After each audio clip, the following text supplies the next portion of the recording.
दीदी आ गई।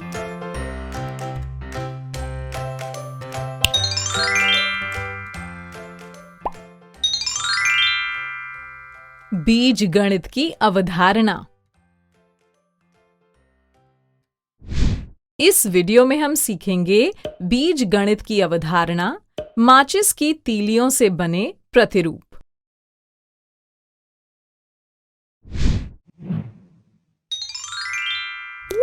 बीज गणित की अवधारणा।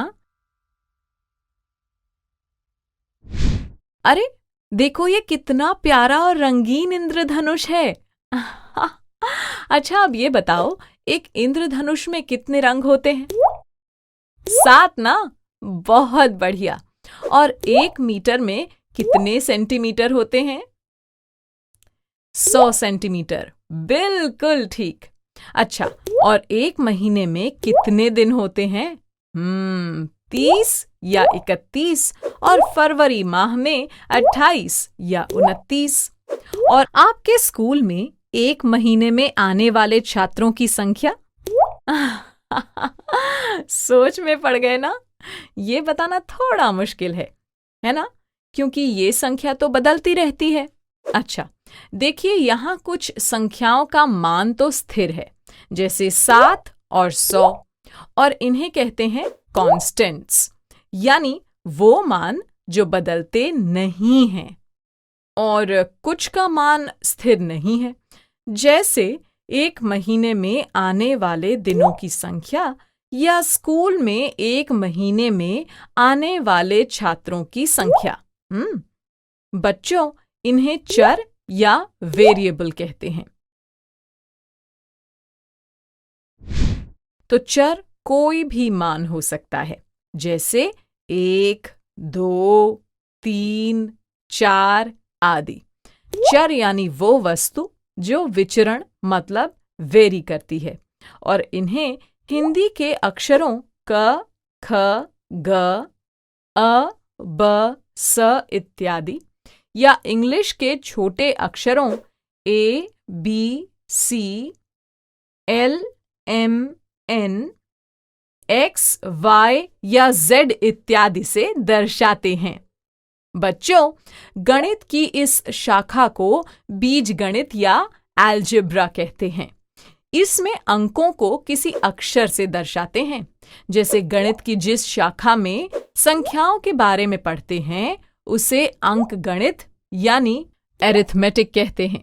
और गणित की जिस शाखा में आकृतियों और आकारों के बारे में पढ़ते हैं, उसे ज्यामिति यानी जियोमेट्री कहा जाता है।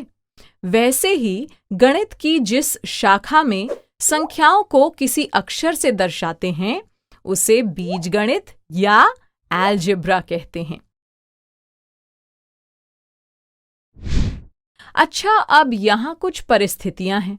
त्रिभुज की भुजाओं की संख्या, 2 किलोग्राम सेब में सेबों की संख्या, पार्क में पेड़ों की लंबाई, और 1 दिन में घंटों की संख्या। तो बताइए, इनमें से किनका मान स्थिर है और किनका बदल सकता है? सोचो सोचो। हाँ, बिल्कुल ठीक। त्रिभुज में 3 भुजाएं होती हैं और 1 दिन में 24 घंटे, इसलिए इनका मान स्थिर है। और देखो, 2 किलोग्राम सेब में सेबों की संख्या तो इस पर निर्भर करती है कि सेब छोटे हैं या बड़े, यानी इनका मान बदल रहा है।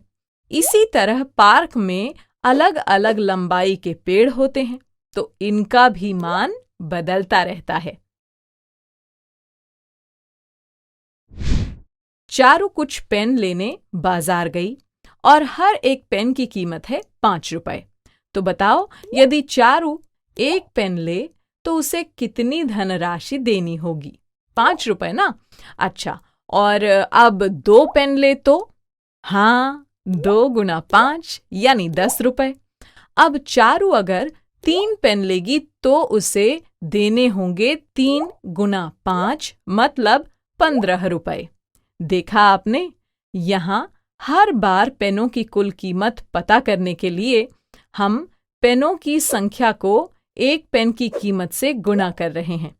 यानी पेनों की कुल कीमत है पेनों की संख्या और 5 के गुणनफल के बराबर। अब क्योंकि पेनों की संख्या बदल रही है तो इसे किसी चर मान लीजिए क से दर्शाते हैं। तो पेनों की कुल कीमत हुई 5 गुना क यानी 5 क रुपए। जैसे अगर 75 पेनों की कीमत पता करनी हो तो क के स्थान पर 75 रख देंगे, यानी 75 पेन हुए 5 गुना 75 यानी 375 रुपए के। अब इन संख्याओं 10, 9, 8, 7 को देखिए तो बताओ इनके बीच क्या संबंध है? 10 से पहले आता है 9, 9 से पहले 8 और 8 से पहले 7। ध्यान दिया आपने?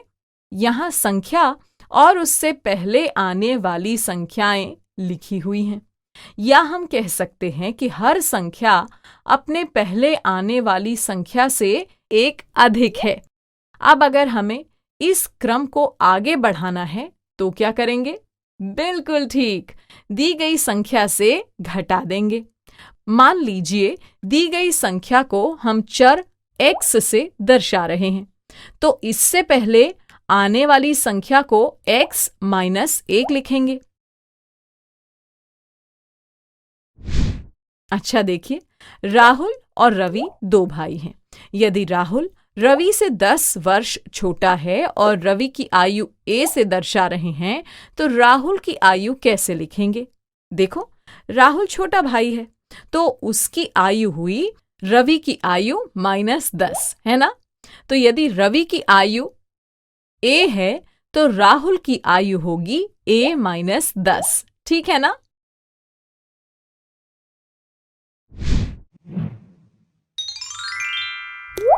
माचिस की तीलियों से बने प्रतिरूप। अब यहां देखो, अक्षर A को कितनी माचिस की तीलियों से दर्शाया गया है? हाँ, 3। और इस आकृति में 2 A हैं और 6 तीलियां। अच्छा, अब यहां 3 A हैं तो कुल तीलियां हुई 9 और 4 A में होंगी 12 तीलियां। सबसे पहले तो इस तरह एक तालिका बनाते हैं। पहले ये बताओ कि A की संख्याओं और माचिस की तीलियों में क्या प्रतिरूप है? सोचो सोचो। 1 गुना 3 हुआ 3, 2 गुना 3 हुआ 6 और 3 गुना 3 हुआ 9, यानी माचिस की तीलियों की संख्या बनाए गए A से 3 गुनी है ना? आइए हम A की संख्याओं को n से दिखाते हैं। तो माचिस की तीलियों की संख्या हुई 3 गुना n, जिसे लिखेंगे 3n। अब मैं अगर ये पूछूं कि 50 A में कितनी तीलियां लगेंगी, इस प्रश्न में n मतलब A की संख्या हुई 50। चलिए इस सूत्र में n का मान 50 रखते हैं, तो तीलियों की संख्या हुई 3 गुना 50 यानी 150।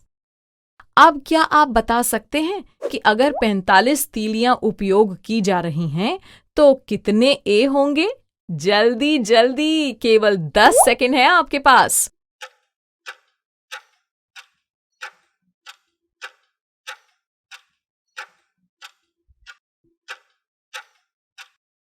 शाबाश! A की संख्या हुई 45/3 यानी 15।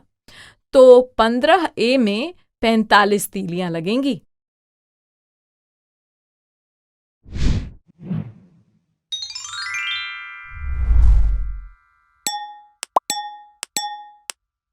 चलिए अब कुछ सवाल पूछती हूं।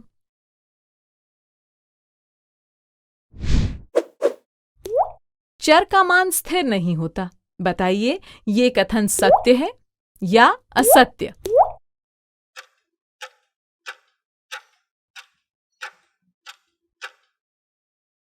हाँ, ये सत्य है। चर कोई भी मान ले सकता है।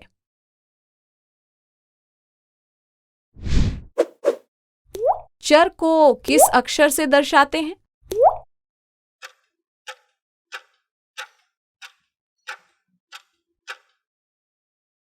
शाबाश! चर को किसी भी अक्षर से दर्शा सकते हैं।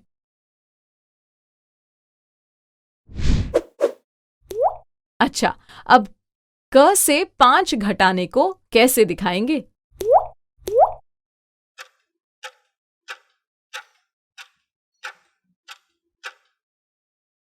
हाँ, क -5।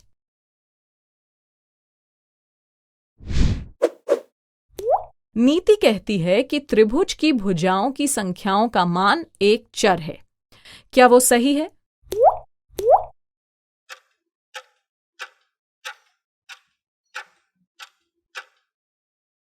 नहीं ना, त्रिभुज की 3 भुजाएं होती हैं जो कि स्थिर ही होती हैं।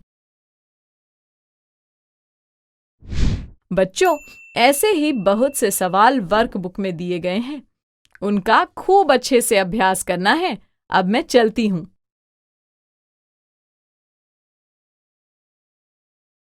बच्चों, अब मैं जाती हूँ। कल फिर मिलने आती हूँ। इंग्लिश में अब होंगी बातें, मैथ सीखेंगे हंसते गाते। आपको ये वीडियो देखकर मजा आया ना? अगर आप इस वीडियो से संबंधित अन्य संसाधन जैसे कि अन्य वीडियो, गतिविधियां, क्विज इत्यादि देखना चाहते हैं तो अभी डाउनलोड करें संपर्क स्मार्ट शाला मोबाइल एप्लीकेशन।